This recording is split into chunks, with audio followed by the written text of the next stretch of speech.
차가운 북풍이 매서운 기세로 몰아치던 조선시대의 어느 겨울밤이었습니다.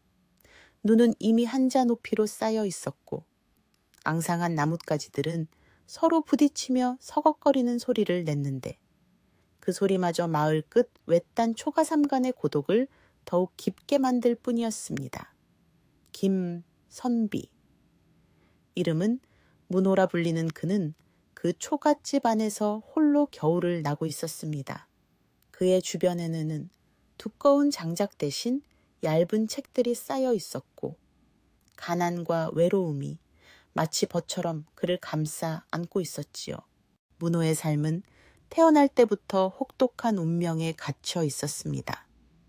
어릴 적 사고로 얼굴의 절반은 끔찍한 불길에 휩싸인 듯 흉터가 남았고 한쪽 다리마저 절뚝거렸습니다. 마을 사람들은 그의 일그러진 모습을 보고는 그를 도깨비 선비라 부르거나 문호가 지나갈 때마다 혀를 차며 저주를 몰고 다니는 팔자라고 수군거리기 일쑤였습니다. 유교적 예의 범절을 중시하는 사회에서 신체의 온전함과 단정한 외모는 곧 인격과 가문의 명예를 대변했지만 문호에게는 그 모든 것이 허락되지 않은 사치와 같았습니다. 그날 밤 문호는 얼음장 같은 방바닥 위에서 얇은 무명곳을 걸치고 앉아 있었습니다. 그는 손끝으로 벼루를 만졌습니다. 차가운 벼루의 감촉이 그의 메마른 심장에 스며드는 듯 했습니다. 문호는 묵묵히 먹을 갈았습니다. 먹이 벼루 위에서 미끄러지며 내는 사각사각 소리는 이 고독한 밤에 문호가 세상과 소통하는 유일한 언어와도 같았습니다. 그의 깊은 눈빛은 비록 흉터와 고난으로 점철된 삶을 살았을지언정 그 속에는 하늘이 내린 듯 맑고 순수한 학문의 열망과 예술혼이 고스란히 담겨 있었습니다. 다음 날 아침 문호는 자신의 방 안가득 쌓인 습작들 중에서 가장 정갈하게 쓴 서너 폭의 글을 골랐습니다. 그는 이 글들을 팔아 겨우 한 줌의 쌀을 얻고자 했습니다. 문호는 절뚝거리는 다리를 이끌고 눈 덮인 좁은 마을 길을 걸었습니다. 걸을 때마다 발자국은 외톨이의 슬픔처럼 뒤에 남았지만 아무도 그 발자국을 따라오지 않았습니다. 마을 어귀를 지나 장터로 향하는 그의 모습은 마치 속세와는 동떨어진 그림자처럼 희미한 존재였습니다. 장터는 사람들로 북적였고 따뜻한 장국밥 냄새와 왁자지껄한 흥정 소리가 가득했습니다. 그러나 문호가 자리를 펴자마자 소란스럽던 장터는 순식간에 찬물을 끼얹은 듯 조용해졌습니다. 사람들은 문호에게서 몇 걸음 떨어진 곳에 멈춰 섰고 마치 전염병 환자라도 보듯 경멸과 두려움이 뒤섞인 눈빛으로 그를 훑어보았습니다. 문호는 익숙한 모욕감에 고개를 숙였습니다. 그는 땅바닥에 조심스레 자신의 서예 작품을 펼쳐놓았는데 그의 글씨는 맑은 정신과 강인한 의지가 깃들어 있어 한 점 한 점이 마치 살아 숨 쉬는 듯한 기품을 가지고 있었습니다. 오랜 침묵 끝에 갓을 쓰고 비단 도포를 입은 한 무리의 사내들이 거만하게 다가왔습니다. 그들은 이 마을의 가장 큰 권세가이자 악명 높은 지주인 최부자의 하인들이었습니다. 하인들은 떼지어 문호를 애워쌌고 그들의 껄껄거리는 웃음소리는 문호의 가슴을 짓눌렀습니다. 이복의 도깨비 선비, 내 놈의 재수 없는 얼굴을 누가 보겠다고? 이런 길한 장터에 나타났느냐? 당장 이 지저분한 종이 쪼가리를 치우지 못할까? 하인 중 가장 덩치가 큰 자가 삿대질하며 소리쳤습니다. 문호는 고개를 들지 못하고 땅바닥만 응시한 채 작은 목소리로 말했습니다. 이것은 제가 피땀으로 쓴 글입니다. 폐를 끼치지 않을 테니 그저 조용히 제 갈 길을 가게 해주십시오. 그러나 그의 간절한 부탁은 저들의 귀에 닿지 않았습니다. 하인들은 그를 비웃었고 그들의 대장격인 자는 발로 문호가 애써 쓴 서예 작품을 인정사정 없이 짓밟았습니다. 짓밟힌 종이 위에는 먹물이 번졌고 문호의 고독한 예술혼마저 함께 짓밟히는 듯했습니다. 그때 비단 옷을 입은 최부자가 유유히 가마에서 내렸습니다. 그는 살이 쪄 번들거리는 얼굴에 만족스러운 미소를 띠고 있었지만 그 눈빛에는 냉소와 탐욕이 가득했습니다. 최 부자는 문호의 초라한 행색과 흉터를 역겹다는 듯 쳐다보며 하인들에게 손짓했습니다. 저 재수 없는 놈을 내 눈앞에서 끌어내라. 저 놈의 초가집이 내 땅을 가로막고 있는 것도 눈의 가시인데 감히 내 장터에서 귀신 흉내를 내고 있구나. 최 부자의 말은 주변 사람들에게 문호를 더더욱 외면하게 만드는 확실한 쐐기였습니다. 문호는 묵묵히 짓밟힌 종이 조각들을 주워 담았습니다. 그는 저항할 힘이 없었습니다. 유교 사회에서 가난하고 천한 신부는 그 어떤 목소리도 낼 수 없다는 것을 너무나 잘 알고 있었기 때문입니다. 그의 굽은 어깨는 모든 세상의 짐을 짊어진 듯 더욱 무겁게 아래로 처졌고 눈가에는 뜨거운 눈물이 고였지만 그는 끝내 소리내어 울지 않았습니다. 눈물은 그저 뺨을 타고 흐르다가 차가운 공기에 얼어붙을 듯했습니다. 문호는 텅 빈 광주리를 들고 다시 홀로 눈길을 걸어 돌아왔습니다. 그의 집으로 가는 길은 멀고도 길었습니다. 해는 이미 서산에 걸려 붉은 빛을 토하고 있었고 곧 어둠이 온 세상을 삼킬 참이었습니다.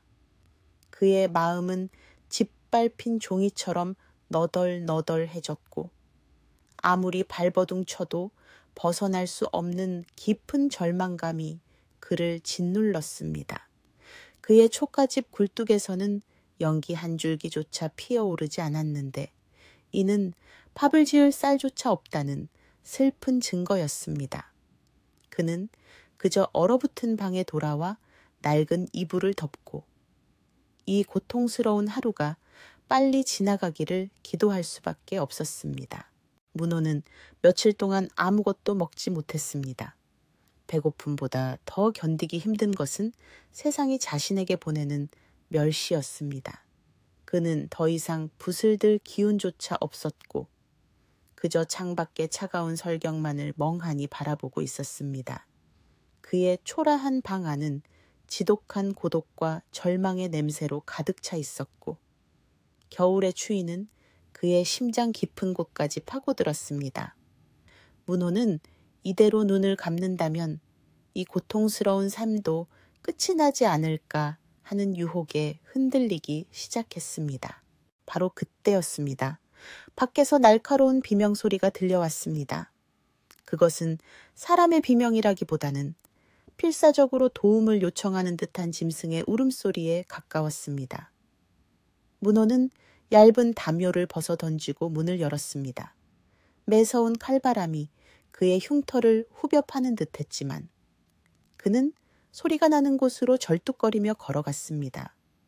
문호의 귀에는 그 비명소리가 마치 자신의 절망적인 외침처럼 느껴졌기 때문이었습니다. 문호가 도착한 곳은 마을 뒤편의 작은 바위 틈이었습니다. 그곳에는 마을의 개구쟁이 3명이 모여 서 있었습니다. 그들은 기다란 나뭇가지로 바위 틈을 쑤시며 잔인하게 웃고 있었습니다. 바위 아래를 내려다보자 하얀 눈 속에서도 눈에 띄는 새하얀 몸을 가진 작은 흰 뱀 한 마리가 필사적으로 몸을 웅크리고 있었습니다. 아이들은 이 희귀한 흰 뱀을 잡아다 약재로 팔거나 아니면 그저 재미삼아 괴롭히려 하고 있었습니다. 흰 뱀은 이미 나뭇가지에 맞았는지 몸 곳곳에 붉은 피를 흘리고 있었습니다. 너희들 지금 무슨 짓을 하는 개냐? 당장 그만두지 못할까? 문호는 자신의 온 힘을 다해 소리쳤습니다.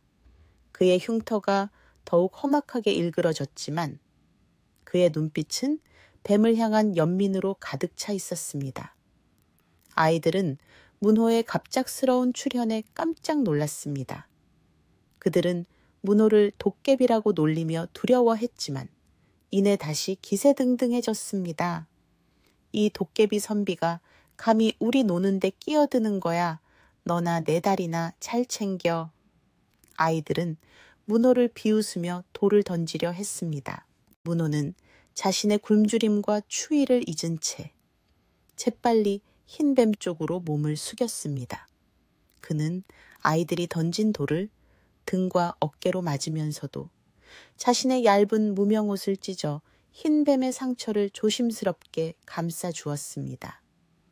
뱀은 고통에 몸부림쳤지만 문호의 따뜻한 손길이 닿자 잠시 진정되는 듯했습니다. 문호는 아이들에게 간절하게 말했습니다. 이 뱀은 아무 잘못도 없다. 너희가 이 작은 생명을 괴롭히는 것은 너희 부모님께 배운 예의가 아니지 않느냐. 어서 집으로 돌아가거라. 그의 진심 어린 꾸짖음에 아이들은 잠시 망설이다가 더 큰 돌을 던지기 전에 놀이의 재미를 잃고 투덜거리며 자리를 떴습니다. 아이들이 사라지자 문호는 피 흘리는 흰 뱀을 두 손으로 조심스레 감싸 안았습니다. 뱀의 몸은 차가웠고 곧 숨을 거둘 것만 같았습니다. 문호는 자신의 몸을 덮고 있던 낡은 도포를 벗어 뱀을 감싼 후 외투 안 깊숙이 넣어 자신의 몸에 온기를 나누었습니다. 그의 심장은 고통받는 이 작은 생명에게 연민을 느끼며 뜨겁게 뛰고 있었습니다. 그는 속삭였습니다. 두려워 말거라. 네 잘못이 아니다. 이 세상의 모든 고통은 이유 없이 찾아오기도 하지만 곧 지나갈 것이다. 문호는 흰 뱀을 안고 자신의 초가집으로 돌아왔습니다. 그는 뱀을 부엌의 따뜻한 아궁이 근처에 있는 오래된 항아리 속에 숨겨주었습니다. 그리고 며칠 동안 자신에게는 한 모금의 물조차 아끼면서 혹시나 뱀에게 도움이 될까 싶어 산에서 캐온 약초를 지식여 조심스럽게 먹였습니다. 뱀은 희미하게 눈을 뜨고 문호를 바라보았습니다. 뱀의 눈동자는 깊고 맑아서 마치 수천 년의 지혜를 담고 있는 듯한 신비로운 빛을 띠고 있었습니다. 문호는 뱀을 돌보는 행위를 통해 짓밟혔던 자신의 영혼을 위로받는 듯한 기분을 느꼈습니다.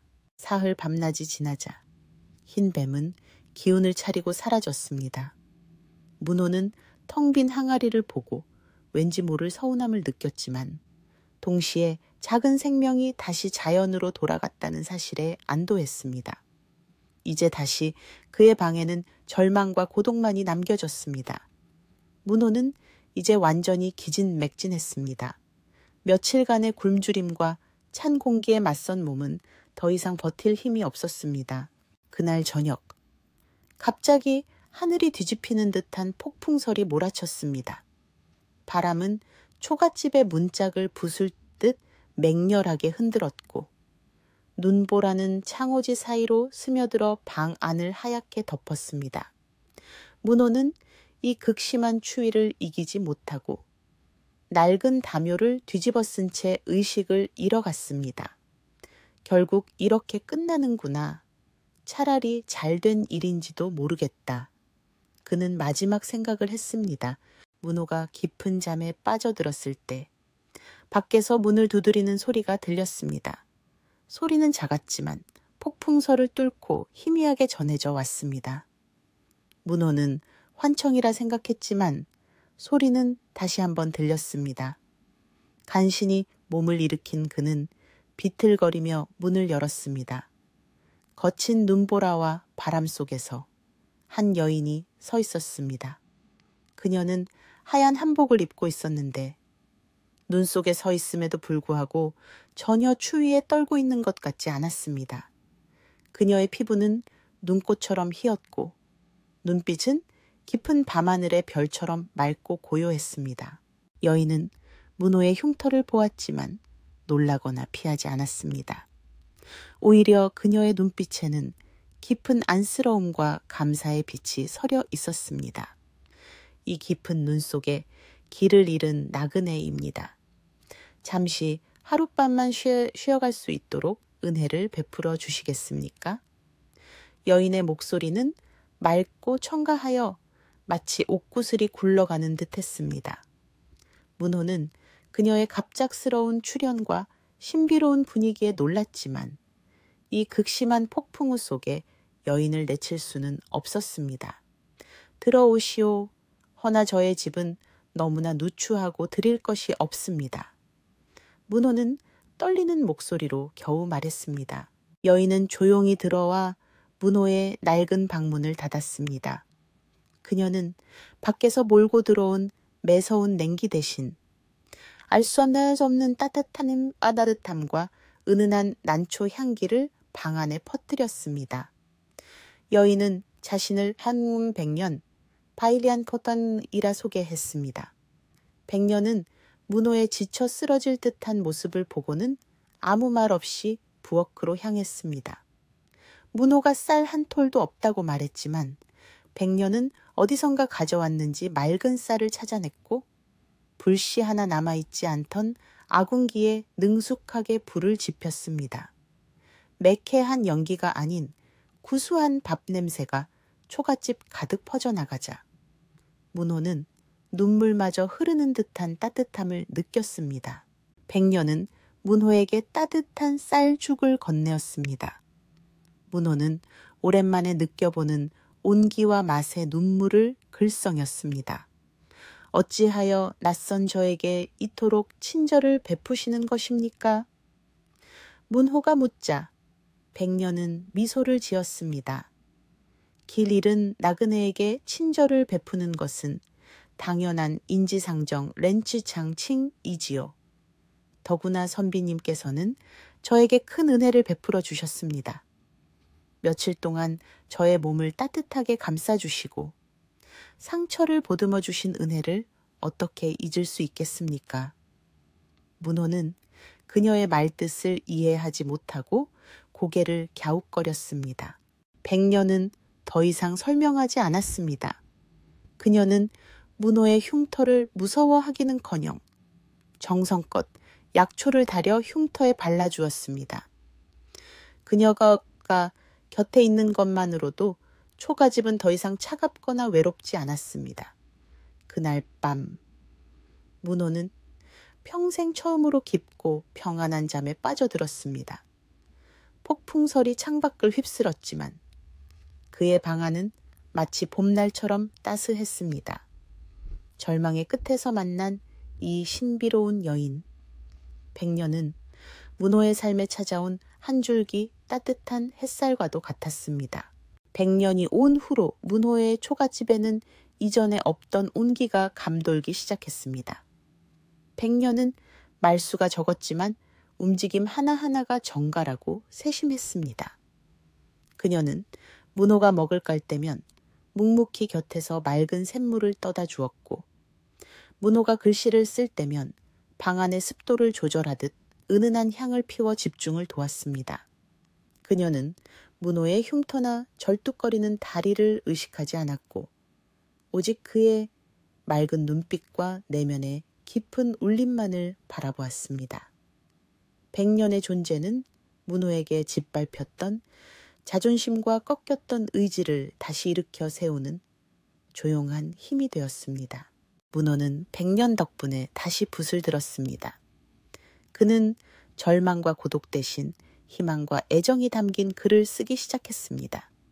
그의 글씨는 100년이 가져다주는 맑은 물과 향기로운 먹 덕분에 더욱 깊이를 더했고 글자를 쓰는 문호의 손놀림에는 이전보다 훨씬 더 큰 생명력이 깃들었습니다.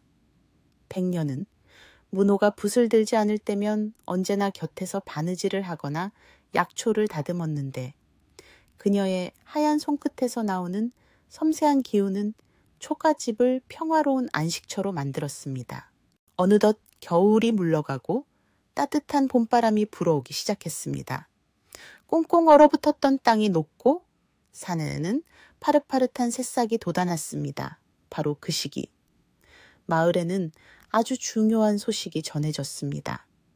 나라를 다스리는 임금님이 새로 궁궐에 걸어둘 대형 병풍에 쓸 글귀를 찾는다 하여 팔도 저녁에 걸쳐 숨은 인재의 서예 작품을 공모한다는 것이었습니다. 이는 한미한 선비에게도 이름을 천하에 알릴 수 있는 절호의 기회였고, 만약 발탁된다면 관직에 오르거나 막대한 상금을 받을 수 있는 영광스러운 일이었습니다.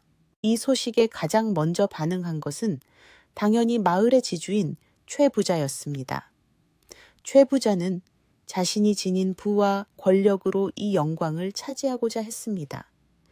그는 마을의 이름난 서예가들을 모두 불러 모아 자신의 집에서 글씨를 쓰게 했지만 그들의 글은 오직 탐욕과 형식만을 담고 있을 뿐 임금님께 올릴 만한 기품이나 정신을 담고 있지 못했습니다. 최 부자는 노발대발하며 서예가들을 모두 쫓아냈습니다. 그는 글씨가 아닌 자신의 명예와 탐욕을 채우고 싶어 했기 때문이었습니다. 백년은 문호에게 이 소식을 전했습니다. 선비님, 이 기회야말로 선비님의 빛나는 재능을 세상에 드러낼 때입니다. 세상의 시선이 아닌 선비님의 진정한 마음을 붓에 담으세요. 하늘도 선비님의 정직한 마음을 알아줄 것입니다. 문호는 망설였습니다. 나 같은 흉측한 외모와 천한 신분을 가진 자의 글을 누가 보려고 하겠소? 설령 내 글이 좋더라도 사람들은 그것을 멸시할 구실로 삼을 것이오. 문호의 목소리에는 깊은 두려움이 서려 있었습니다. 백년은 문호의 손을 잡았습니다. 그녀의 손은 얼음처럼 차가웠지만 그 차가움 속에서 알 수 없는 힘이 문호에게 전달되었습니다. 선비님의 글은 선비님의 마음입니다.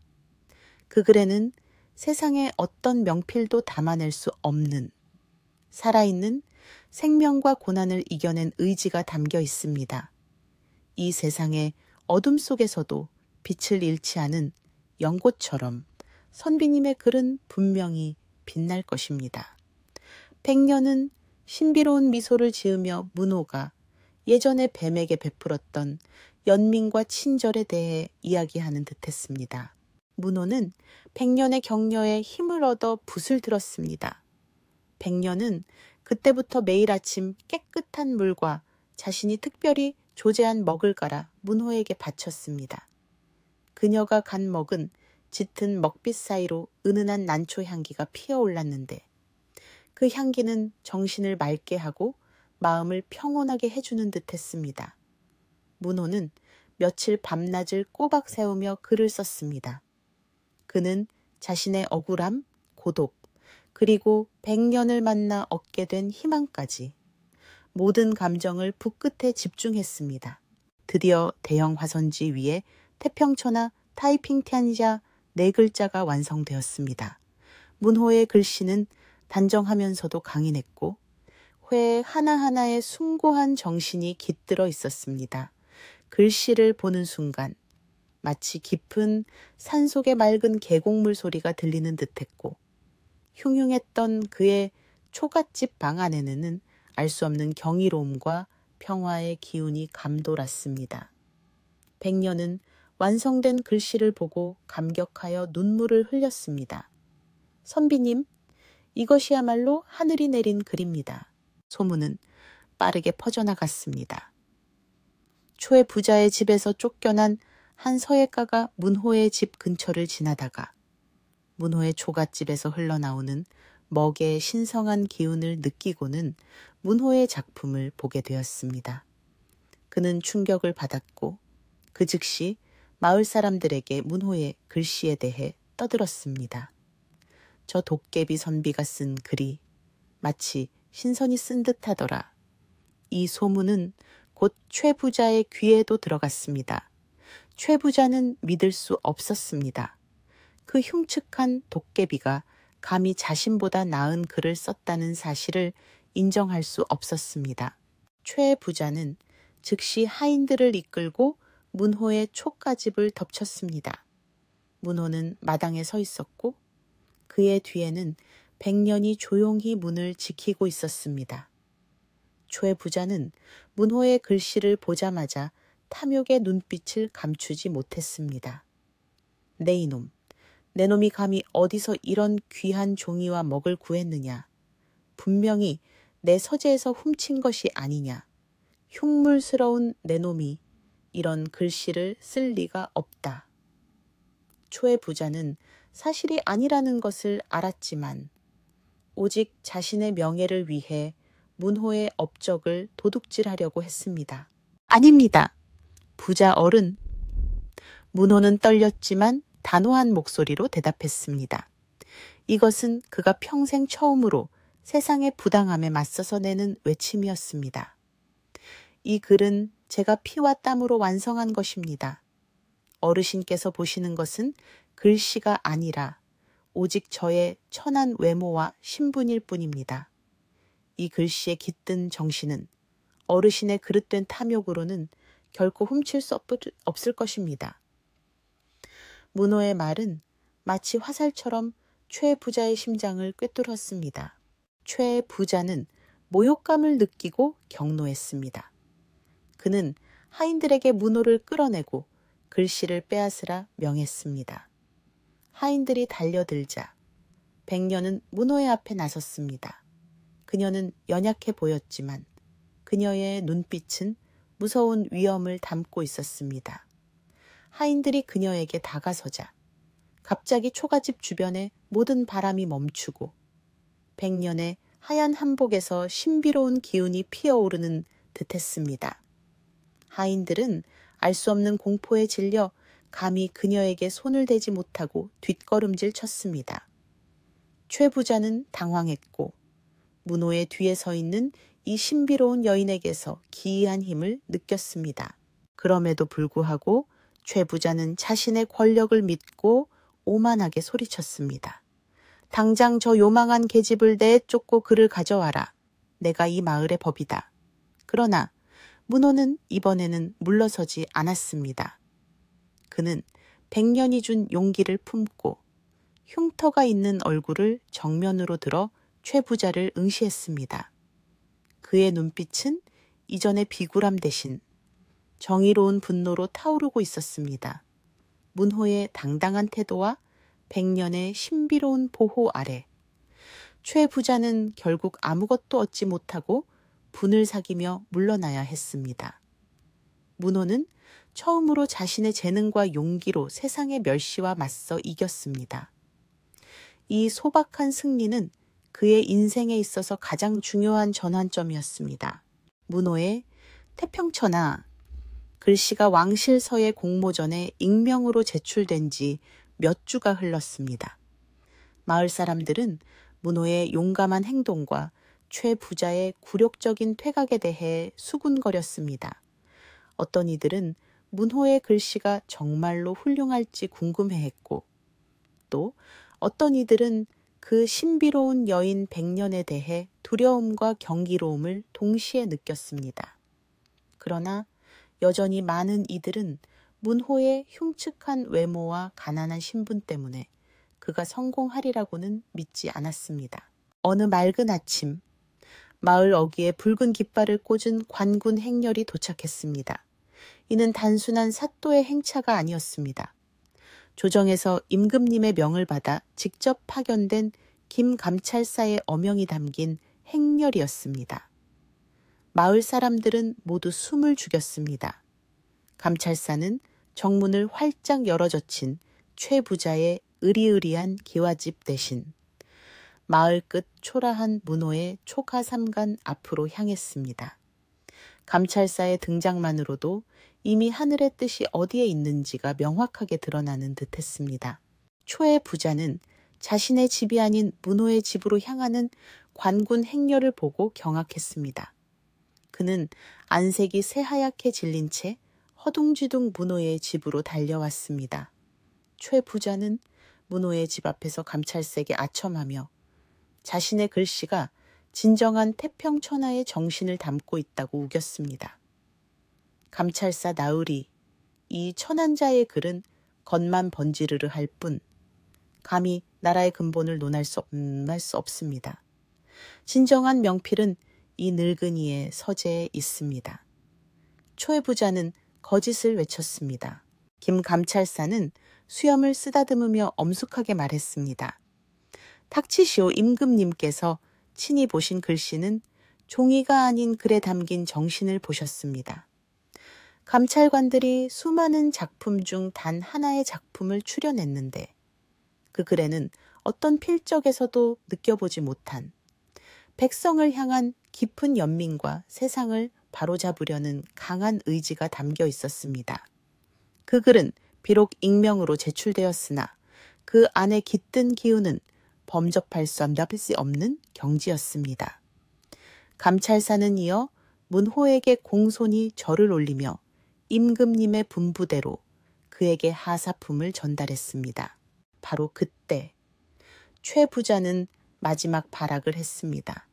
그는 자신이 미리 준비해 두었던 문호의 글씨를 조악하게 모방한 작품을 펼쳐 보였습니다. 나으리, 보십시오. 이 글이야말로 제가 쓴 진정한 글입니다. 최 부자가 펼쳐든 순간 기이한 일이 벌어졌습니다. 최 부자의 글씨가 그려진 화선지 위에서 먹물이 순식간에 흘러내리며 종이가 썩은 듯 지독한 악취를 풍기기 시작했습니다.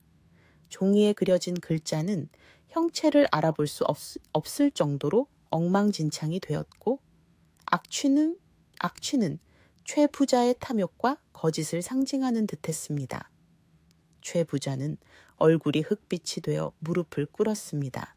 문호는 조용히 자신의 글씨를 꺼냈습니다. 문호의 부시스치자.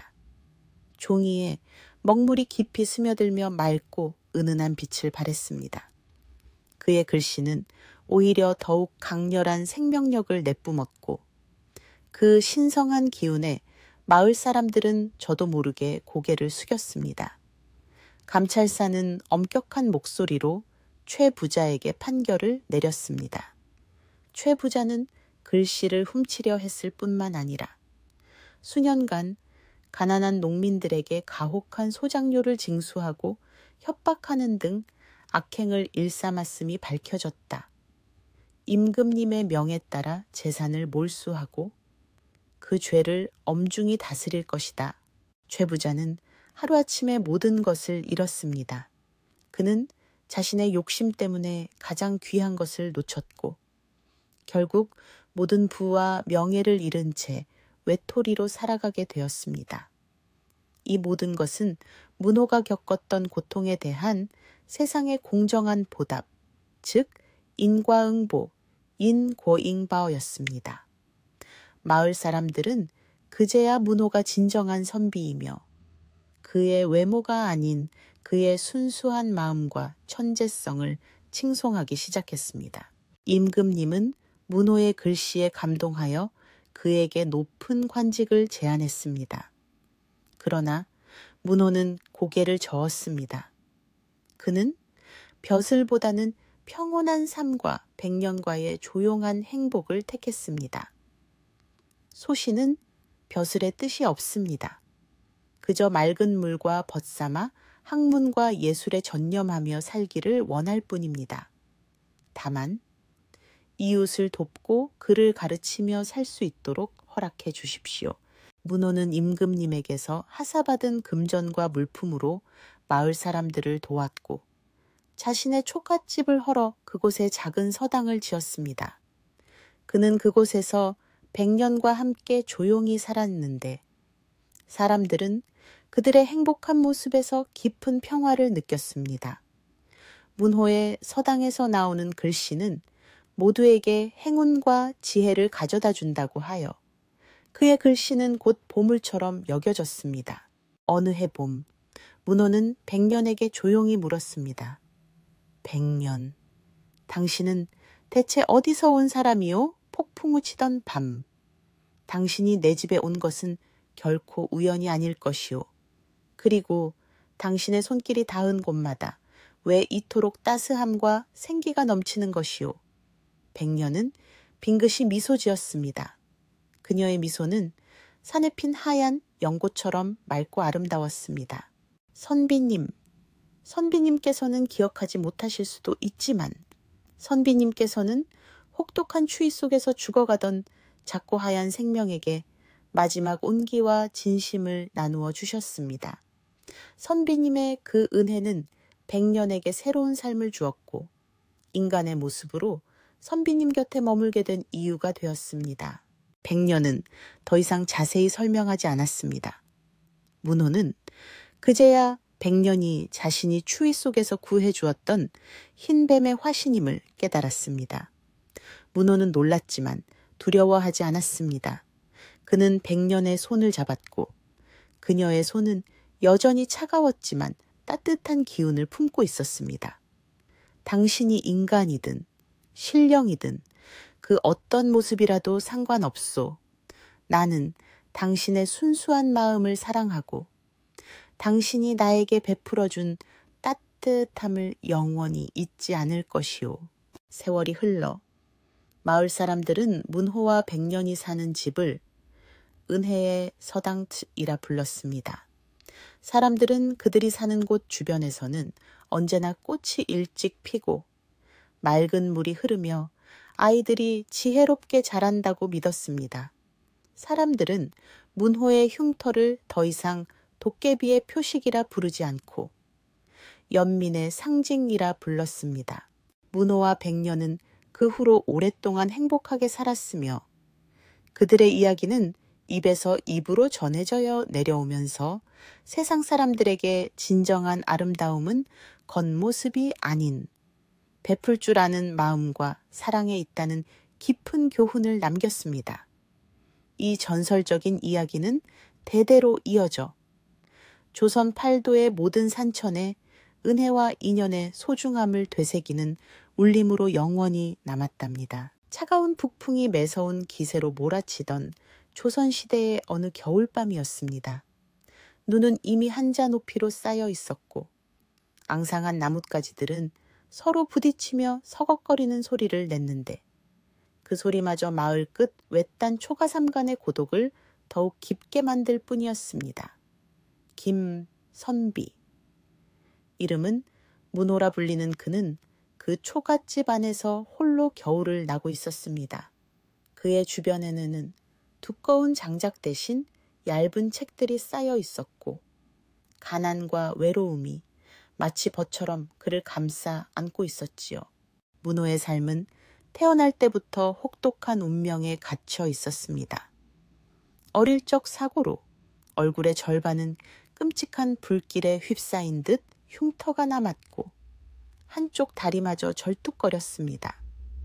마을 사람들은 그의 일그러진 모습을 보고는 그를 도깨비 선비라 부르거나 문호가 지나갈 때마다 혀를 차며 저주를 몰고 다니는 팔자라고 수군거리기 일쑤였습니다.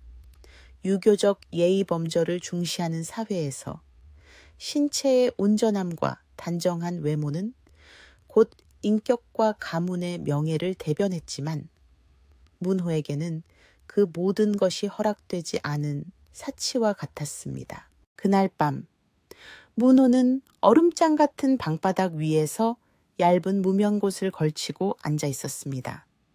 그는 손끝으로 벼루를 만졌습니다. 차가운 벼루의 감촉이 그의 메마른 심장에 스며드는 듯 했습니다. 문호는 묵묵히 먹을 갈았습니다. 먹이 벼루 위에서 미끄러지며 내는 사각사각 소리는 이 고독한 밤에 문호가 세상과 소통하는 유일한 언어와도 같았습니다. 그의 깊은 눈빛은 비록 흉터와 고난으로 점철된 삶을 살았을지언정 그 속에는 하늘이 내린 듯 맑고 순수한 학문의 열망과 예술혼이 고스란히 담겨 있었습니다.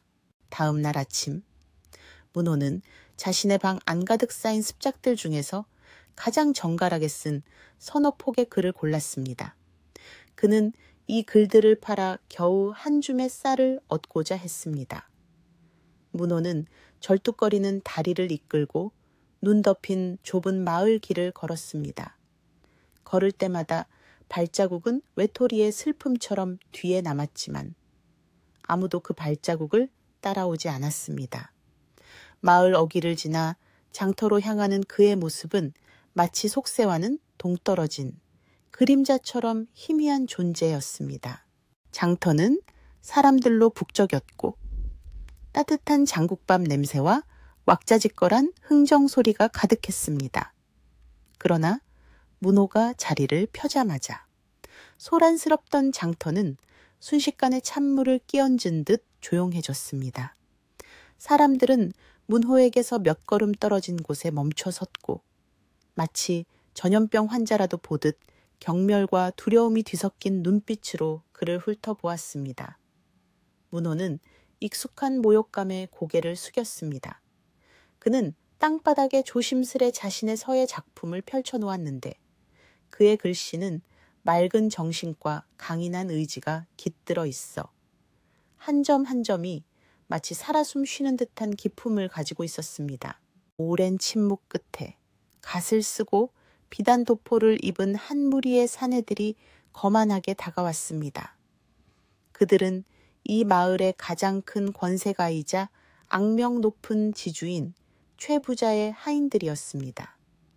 하인들은 떼지어 문호를 애워쌌고 그들의 껄껄거리는 웃음소리는 문호의 가슴을 짓눌렀습니다.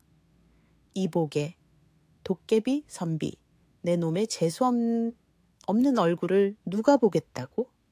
이런 길한 장터에 나타났느냐? 당장 이 지저분한 종이 쪼가리를 치우지 못할까? 하인 중 가장 덩치가 큰 자가 삿대질하며 소리쳤습니다. 문호는 고개를 들지 못하고 땅바닥만 응시한 채 작은 목소리로 말했습니다. 이것은 제가 피땀으로 쓴 글입니다. 폐를 끼치지 않을 테니 그저 조용히 제 갈 길을 가게 해주십시오. 그러나 그의 간절한 부탁은 저들의 귀에 닿지 않았습니다. 하인들은 그를 비웃었고 그들의 대장격인 자는 발로 문호가 애써 쓴 서예 작품을 인정사정 없이 짓밟았습니다. 짓밟힌 종이 위에는 먹물이 번졌고 문호의 고독한 예술혼마저 함께 짓밟히는 듯했습니다. 그때 비단 옷을 입은 최 부자가 유유히 가마에서 내렸습니다. 그는 살이 쪄 번들거리는 얼굴에 만족스러운 미소를 띠고 있었지만 그 눈빛에는 냉소와 탐욕이 가득했습니다. 최 부자는 문호의 초라한 행색과 흉터를 역겹다는 듯 쳐다보며 하인들에게 손짓했습니다. 저 재수 없는 놈을 내 눈앞에서 끌어내라. 저 놈의 초갓집이 내 땅을 가로막고 있는 것도 눈의 가시인데 감히 내 장터에서 귀신 흉내를 내고 있구나. 최 부자의 말은 주변 사람들에게 문호를 더더욱 외면하게 만드는 확실한 쐐기였습니다. 문호는 묵묵히 짓밟힌 종이 조각들을 주워 담았습니다. 그는 저항할 힘이 없었습니다. 유교 사회에서 가난하고 천한 신부는 그 어떤 목소리도 낼 수 없다는 것을 너무나 잘 알고 있었기 때문입니다. 그의 굽은 어깨는 모든 세상의 짐을 짊어진 듯 더욱 무겁게 아래로 처졌고 눈가에는 뜨거운 눈물이 고였지만 그는 끝내 소리내어 울지 않았습니다. 눈물은 그저 뺨을 타고 흐르다가 차가운 공기에 얼어붙을 듯했습니다. 문호는 텅 빈 광주리를 들고 다시 홀로 눈길을 걸어 돌아왔습니다. 그의 집으로 가는 길은 멀고도 길었습니다. 해는 이미 서산에 걸려 붉은 빛을 토하고 있었고 곧 어둠이 온 세상을 삼킬 참이었습니다. 그의 마음은 짓밟힌 종이처럼 너덜너덜해졌고 아무리 발버둥 쳐도 벗어날 수 없는 깊은 절망감이 그를 짓눌렀습니다. 그의 촉가집 굴뚝에서는 연기 한 줄기조차 피어오르지 않았는데 이는 밥을 지을 쌀조차 없다는 슬픈 증거였습니다. 그는 그저 얼어붙은 방에 돌아와 낡은 이불을 덮고 이 고통스러운 하루가 빨리 지나가기를 기도할 수밖에 없었습니다. 문호는 며칠 동안 아무것도 먹지 못했습니다. 배고픔보다 더 견디기 힘든 것은 세상이 자신에게 보내는 멸시였습니다. 그는 더 이상 붓을 들 기운조차 없었고 그저 창밖의 차가운 설경만을 멍하니 바라보고 있었습니다. 그의 초라한 방 안은 지독한 고독과 절망의 냄새로 가득 차 있었고 겨울의 추위는 그의 심장 깊은 곳까지 파고들었습니다. 문호는 이대로 눈을 감는다면 이 고통스러운 삶도 끝이 나지 않을까 하는 유혹에 흔들리기 시작했습니다. 바로 그때였습니다. 밖에서 날카로운 비명소리가 들려왔습니다. 그것은 사람의 비명이라기보다는 필사적으로 도움을 요청하는 듯한 짐승의 울음소리에 가까웠습니다. 문호는 얇은 담요를 벗어 던지고 문을 열었습니다. 매서운 칼바람이 그의 흉터를 후벼 파는 듯했지만 그는 소리가 나는 곳으로 절뚝거리며 걸어갔습니다. 문호의 귀에는 그 비명소리가 마치 자신의 절망적인 외침처럼 느껴졌기 때문이었습니다. 문호가 도착한 곳은 마을 뒤편의 작은 바위 틈이었습니다. 그곳에는 마을의 개구쟁이 3명이 모여 서 있었습니다. 그들은 기다란 나뭇가지로 바위 틈을 쑤시며 잔인하게 웃고 있었습니다. 바위 아래를 내려다보자 하얀 눈 속에서도 눈에 띄는 새하얀 몸을 가진 작은 흰 뱀 한 마리가 필사적으로 몸을 웅크리고 있었습니다.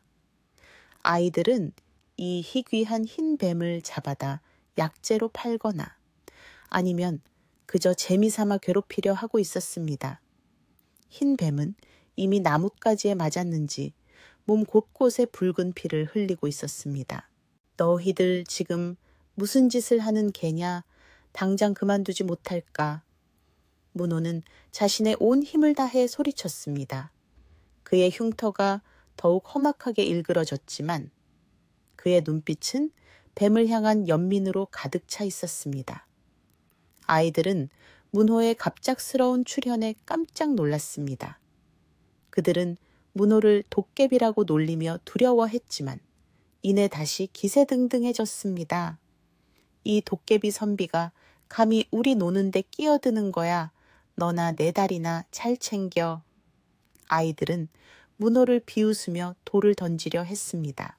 문호는 자신의 굶주림과 추위를 잊은 채 재빨리 흰뱀 쪽으로 몸을 숙였습니다. 그는 아이들이 던진 돌을 등과 어깨로 맞으면서도 자신의 얇은 무명옷을 찢어 흰뱀의 상처를 조심스럽게 감싸 주었습니다. 뱀은 고통에 몸부림쳤지만 문호의 따뜻한 손길이 닿자 잠시 진정되는 듯했습니다. 문호는 아이들에게 간절하게 말했습니다. 이 뱀은 아무 잘못도 없다. 너희가 이 작은 생명을 괴롭히는 것은 너희 부모님께 배운 예의가 아니지 않느냐. 어서 집으로 돌아가거라. 그의 진심 어린 꾸짖음에 아이들은 잠시 망설이다가 더 큰 돌을 던지기 전에 놀이의 재미를 잃고 투덜거리며 자리를 떴습니다. 아이들이 사라지자 문호는 피 흘리는 흰 뱀을 두 손으로 조심스레 감싸 안았습니다. 뱀의 몸은 차가웠고 곧 숨을 거둘 것만 같았습니다.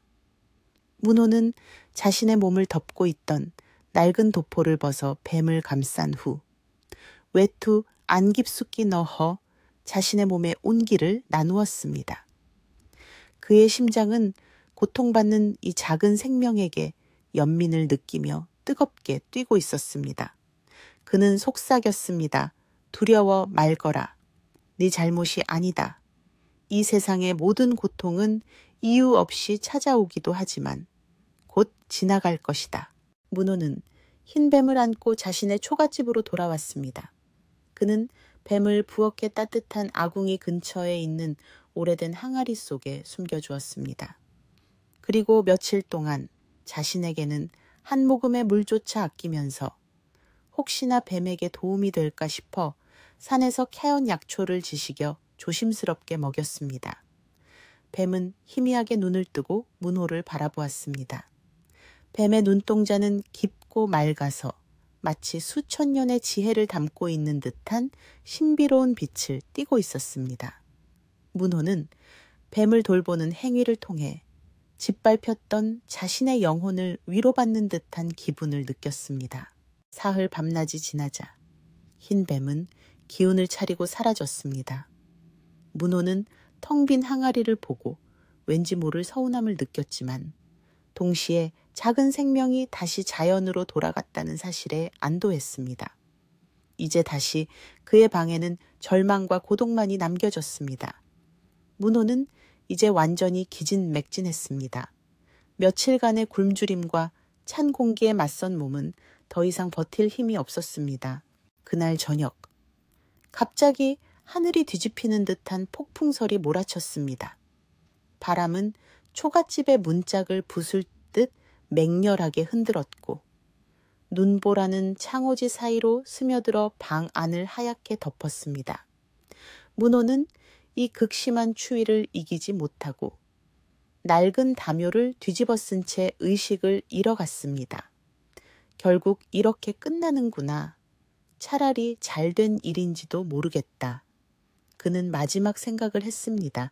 문호가 깊은 잠에 빠져들었을 때 밖에서 문을 두드리는 소리가 들렸습니다. 소리는 작았지만 폭풍설을 뚫고 희미하게 전해져 왔습니다. 문호는 환청이라 생각했지만 소리는 다시 한번 들렸습니다. 간신히 몸을 일으킨 그는 비틀거리며 문을 열었습니다. 거친 눈보라와 바람 속에서 한 여인이 서 있었습니다. 그녀는 하얀 한복을 입고 있었는데 눈 속에 서 있음에도 불구하고 전혀 추위에 떨고 있는 것 같지 않았습니다. 그녀의 피부는 눈꽃처럼 희었고 눈빛은 깊은 밤하늘의 별처럼 맑고 고요했습니다. 여인은 문호의 흉터를 보았지만 놀라거나 피하지 않았습니다. 오히려 그녀의 눈빛에는 깊은 안쓰러움과 감사의 빛이 서려 있었습니다. 이 깊은 눈 속에 길을 잃은 나그네입니다. 잠시 하룻밤만 쉬어갈 수 있도록 은혜를 베풀어 주시겠습니까? 여인의 목소리는 맑고 청가하여 마치 옥구슬이 굴러가는 듯 했습니다.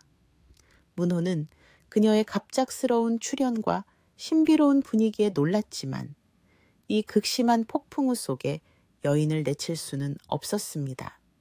들어오시오. 허나 저의 집은 너무나 누추하고 드릴 것이 없습니다. 문호는 떨리는 목소리로 겨우 말했습니다. 여인은 조용히 들어와 문호의 낡은 방문을 닫았습니다. 그녀는 밖에서 몰고 들어온 매서운 냉기 대신 알 수 없는 따뜻한 까다릇함과 은은한 난초 향기를 방 안에 퍼뜨렸습니다. 여인은 자신을 한문 100년 바일리안 포탄이라 소개했습니다. 백년은 문호의 지쳐 쓰러질 듯한 모습을 보고는 아무 말 없이 부엌으로 향했습니다. 문호가 쌀 한 톨도 없다고 말했지만 백년은 어디선가 가져왔는지 맑은 쌀을 찾아냈고 불씨 하나 남아있지 않던 아궁기에 능숙하게 불을 지폈습니다.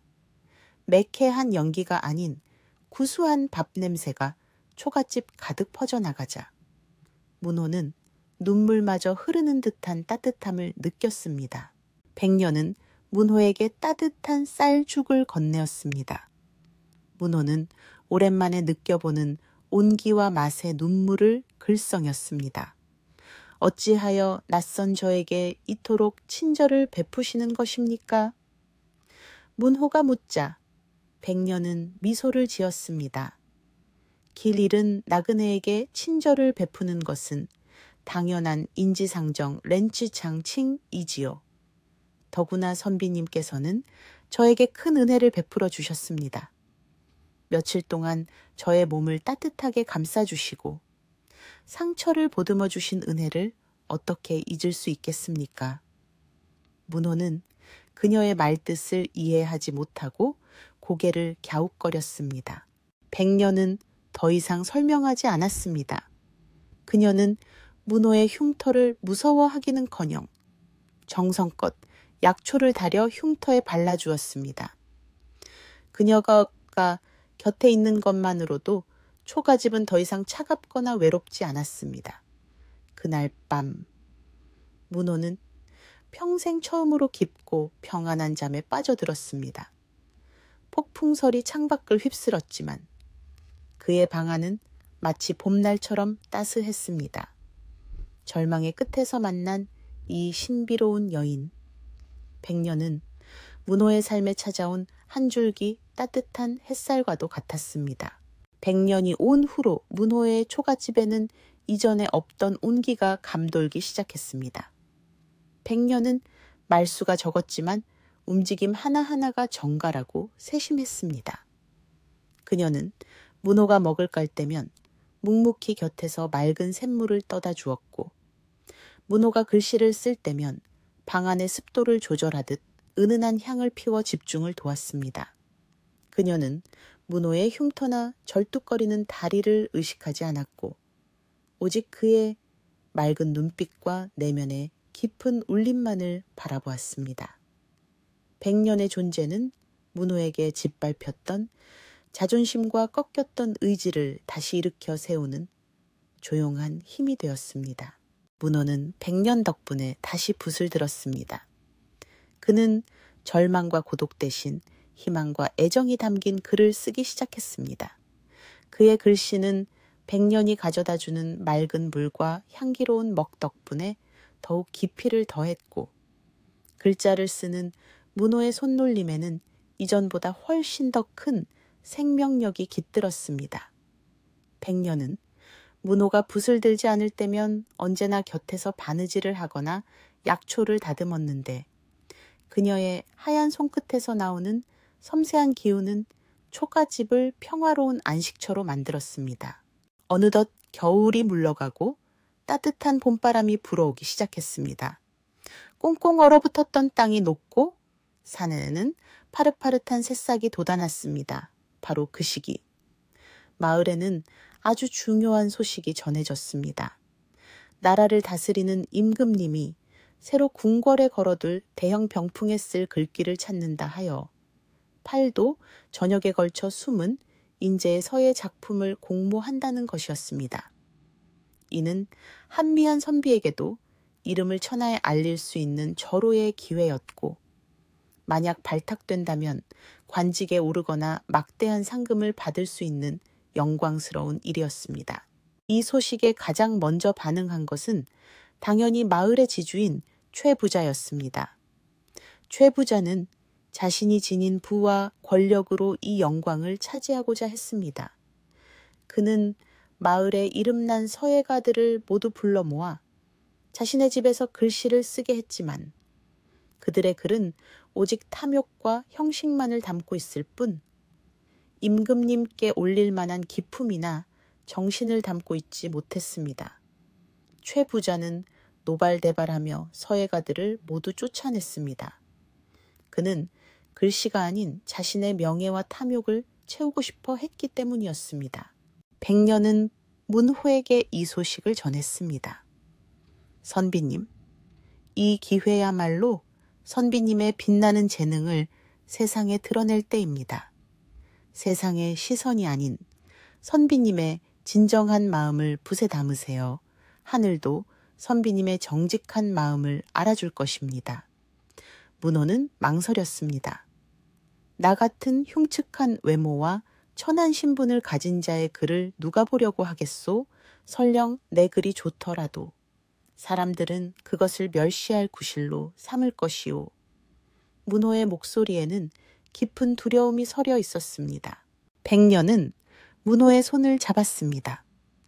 그녀의 손은 얼음처럼 차가웠지만 그 차가움 속에서 알 수 없는 힘이 문호에게 전달되었습니다. 선비님의 글은 선비님의 마음입니다. 그 글에는 세상의 어떤 명필도 담아낼 수 없는 살아있는 생명과 고난을 이겨낸 의지가 담겨 있습니다. 이 세상의 어둠 속에서도 빛을 잃지 않은 연꽃처럼 선비님의 글은 분명히 빛날 것입니다. 100년은 신비로운 미소를 지으며 문호가 예전에 뱀에게 베풀었던 연민과 친절에 대해 이야기하는 듯했습니다. 문호는 100년의 격려에 힘을 얻어 붓을 들었습니다. 100년은 그때부터 매일 아침 깨끗한 물과 자신이 특별히 조제한 먹을 깔아 문호에게 바쳤습니다. 그녀가 간 먹은 짙은 먹빛 사이로 은은한 난초 향기가 피어올랐는데 그 향기는 정신을 맑게 하고 마음을 평온하게 해주는 듯 했습니다. 문호는 며칠 밤낮을 꼬박 세우며 글을 썼습니다.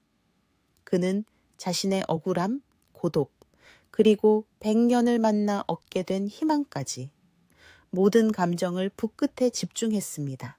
드디어 대형 화선지 위에 태평초나 타이핑 티안자 4글자가 완성되었습니다. 문호의 글씨는 단정하면서도 강인했고 회 하나하나에 숭고한 정신이 깃들어 있었습니다. 글씨를 보는 순간 마치 깊은 산속의 맑은 계곡물 소리가 들리는 듯했고 흉흉했던 그의 초갓집 방 안에는 알 수 없는 경이로움과 평화의 기운이 감돌았습니다. 백년은 완성된 글씨를 보고 감격하여 눈물을 흘렸습니다. 선비님, 이것이야말로 하늘이 내린 글입니다. 소문은 빠르게 퍼져나갔습니다. 초의 부자의 집에서 쫓겨난 한 서예가가 문호의 집 근처를 지나다가 문호의 초갓집에서 흘러나오는 먹의 신성한 기운을 느끼고는 문호의 작품을 보게 되었습니다. 그는 충격을 받았고 그 즉시 마을 사람들에게 문호의 글씨에 대해 떠들었습니다. 저 도깨비 선비가 쓴 글이 마치 신선이 쓴 듯하더라. 이 소문은 곧 최 부자의 귀에도 들어갔습니다. 최 부자는 믿을 수 없었습니다. 그 흉측한 도깨비가 감히 자신보다 나은 글을 썼다는 사실을 인정할 수 없었습니다. 최 부자는 즉시 하인들을 이끌고 문호의 촉가집을 덮쳤습니다. 문호는 마당에 서 있었고 그의 뒤에는 100년이 조용히 문을 지키고 있었습니다. 최 부자는 문호의 글씨를 보자마자 탐욕의 눈빛을 감추지 못했습니다. 내 이놈, 내 놈이 감히 어디서 이런 귀한 종이와 먹을 구했느냐. 분명히 내 서재에서 훔친 것이 아니냐. 흉물스러운 내 놈이 이런 글씨를 쓸 리가 없다. 초의 부자는 사실이 아니라는 것을 알았지만 오직 자신의 명예를 위해 문호의 업적을 도둑질하려고 했습니다. 아닙니다. 부자 어른. 문호는 떨렸지만 단호한 목소리로 대답했습니다. 이것은 그가 평생 처음으로 세상의 부당함에 맞서서 내는 외침이었습니다. 이 글은 제가 피와 땀으로 완성한 것입니다. 어르신께서 보시는 것은 글씨가 아니라 오직 저의 천한 외모와 신분일 뿐입니다. 이 글씨의 깃든 정신은 어르신의 그릇된 탐욕으로는 결코 훔칠 수 없을 것입니다. 문호의 말은 마치 화살처럼 최 부자의 심장을 꿰뚫었습니다. 최 부자는 모욕감을 느끼고 경노했습니다. 그는 하인들에게 문호를 끌어내고 글씨를 빼앗으라 명했습니다. 하인들이 달려들자 100년은 문호의 앞에 나섰습니다. 그녀는 연약해 보였지만 그녀의 눈빛은 무서운 위엄을 담고 있었습니다. 하인들이 그녀에게 다가서자 갑자기 초가집 주변에 모든 바람이 멈추고 100년의 하얀 한복에서 신비로운 기운이 피어오르는 듯했습니다. 하인들은 알 수 없는 공포에 질려 감히 그녀에게 손을 대지 못하고 뒷걸음질 쳤습니다. 최 부자는 당황했고 문호의 뒤에 서 있는 이 신비로운 여인에게서 기이한 힘을 느꼈습니다. 그럼에도 불구하고 최 부자는 자신의 권력을 믿고 오만하게 소리쳤습니다. 당장 저 요망한 계집을 내쫓고 그를 가져와라. 내가 이 마을의 법이다. 그러나 문호는 이번에는 물러서지 않았습니다. 그는 100년이 준 용기를 품고 흉터가 있는 얼굴을 정면으로 들어 최 부자를 응시했습니다. 그의 눈빛은 이전의 비굴함 대신 정의로운 분노로 타오르고 있었습니다. 문호의 당당한 태도와 100년의 신비로운 보호 아래 최 부자는 결국 아무것도 얻지 못하고 분을 사귀며 물러나야 했습니다. 문호는 처음으로 자신의 재능과 용기로 세상의 멸시와 맞서 이겼습니다. 이 소박한 승리는 그의 인생에 있어서 가장 중요한 전환점이었습니다. 문호의 태평천하 글씨가 왕실서의 공모전에 익명으로 제출된 지 몇 주가 흘렀습니다. 마을 사람들은 문호의 용감한 행동과 최 부자의 굴욕적인 퇴각에 대해 수군거렸습니다. 어떤 이들은 문호의 글씨가 정말로 훌륭할지 궁금해했고, 또 어떤 이들은 그 신비로운 여인 백년에 대해 두려움과 경이로움을 동시에 느꼈습니다. 그러나 여전히 많은 이들은 문호의 흉측한 외모와 가난한 신분 때문에 그가 성공하리라고는 믿지 않았습니다. 어느 맑은 아침, 마을 어귀에 붉은 깃발을 꽂은 관군 행렬이 도착했습니다. 이는 단순한 사또의 행차가 아니었습니다. 조정에서 임금님의 명을 받아 직접 파견된 김 감찰사의 어명이 담긴 행렬이었습니다. 마을 사람들은 모두 숨을 죽였습니다. 감찰사는 정문을 활짝 열어젖힌 최 부자의 으리으리한 기와집 대신 마을 끝 초라한 문호의 초가 삼간 앞으로 향했습니다. 감찰사의 등장만으로도 이미 하늘의 뜻이 어디에 있는지가 명확하게 드러나는 듯했습니다. 초의 부자는 자신의 집이 아닌 문호의 집으로 향하는 관군 행렬을 보고 경악했습니다. 그는 안색이 새하얗게 질린 채 허둥지둥 문호의 집으로 달려왔습니다. 최 부자는 문호의 집 앞에서 감찰사에게 아첨하며 자신의 글씨가 진정한 태평천하의 정신을 담고 있다고 우겼습니다. 감찰사 나으리, 이 천한자의 글은 겉만 번지르르 할 뿐 감히 나라의 근본을 논할 수 없습니다.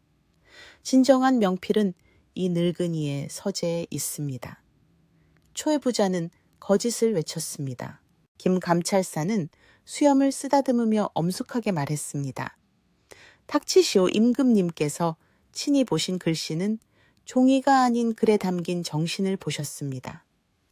감찰관들이 수많은 작품 중 단 하나의 작품을 추려냈는데 그 글에는 어떤 필적에서도 느껴보지 못한 백성을 향한 깊은 연민과 세상을 바로잡으려는 강한 의지가 담겨 있었습니다. 그 글은 비록 익명으로 제출되었으나 그 안에 깃든 기운은 범접할 수 없는 경지였습니다. 감찰사는 이어 문호에게 공손히 절을 올리며 임금님의 분부대로 그에게 하사품을 전달했습니다.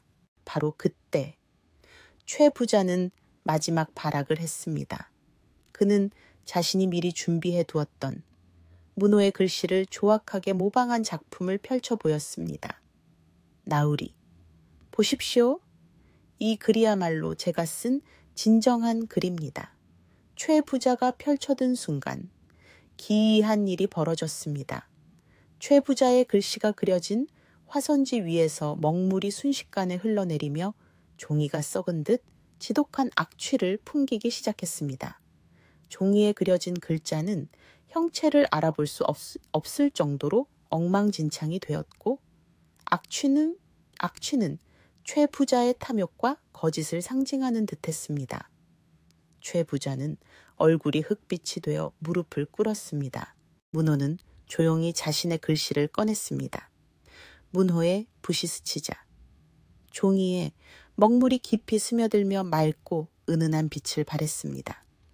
그의 글씨는 오히려 더욱 강렬한 생명력을 내뿜었고 그 신성한 기운에 마을 사람들은 저도 모르게 고개를 숙였습니다.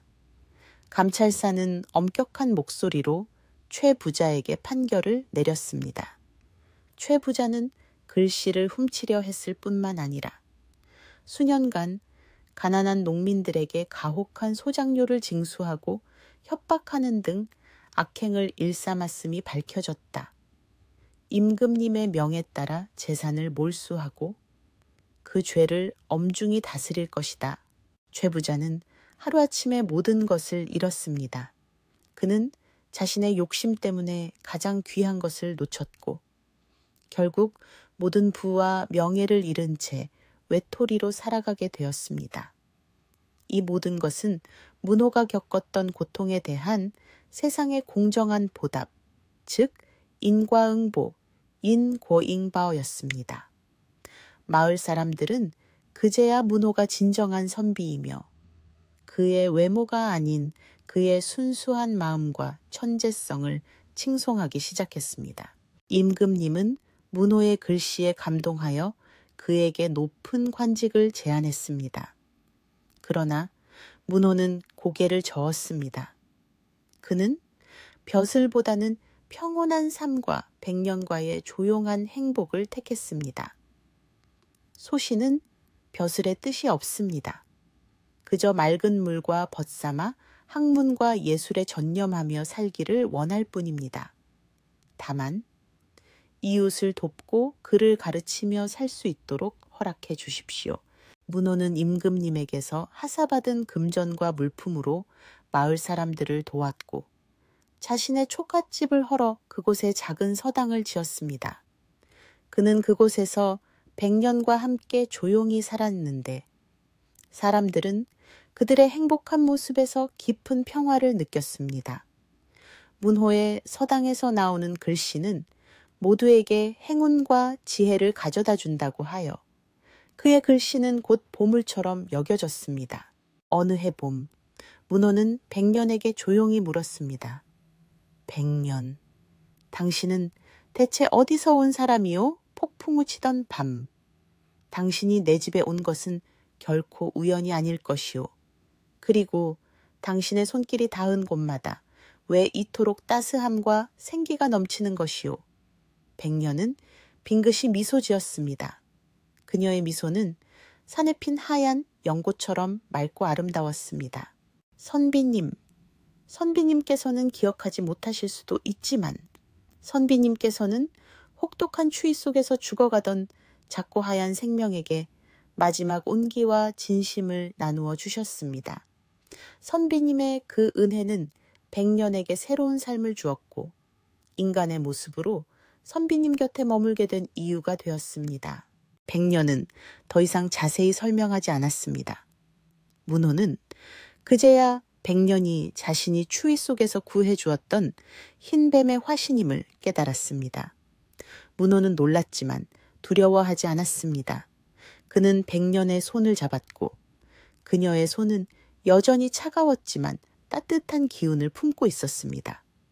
당신이 인간이든 신령이든 그 어떤 모습이라도 상관없소. 나는 당신의 순수한 마음을 사랑하고 당신이 나에게 베풀어준 따뜻함을 영원히 잊지 않을 것이오. 세월이 흘러 마을 사람들은 문호와 100년이 사는 집을 은혜의 서당이라 불렀습니다. 사람들은 그들이 사는 곳 주변에서는 언제나 꽃이 일찍 피고 맑은 물이 흐르며 아이들이 지혜롭게 자란다고 믿었습니다. 사람들은 문호의 흉터를 더 이상 도깨비의 표식이라 부르지 않고 연민의 상징이라 불렀습니다.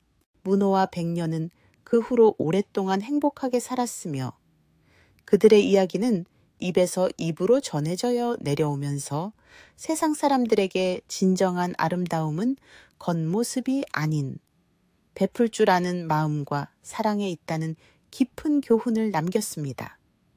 이 전설적인 이야기는 대대로 이어져 조선 팔도의 모든 산천에 은혜와 인연의 소중함을 되새기는 울림으로 영원히 남았답니다.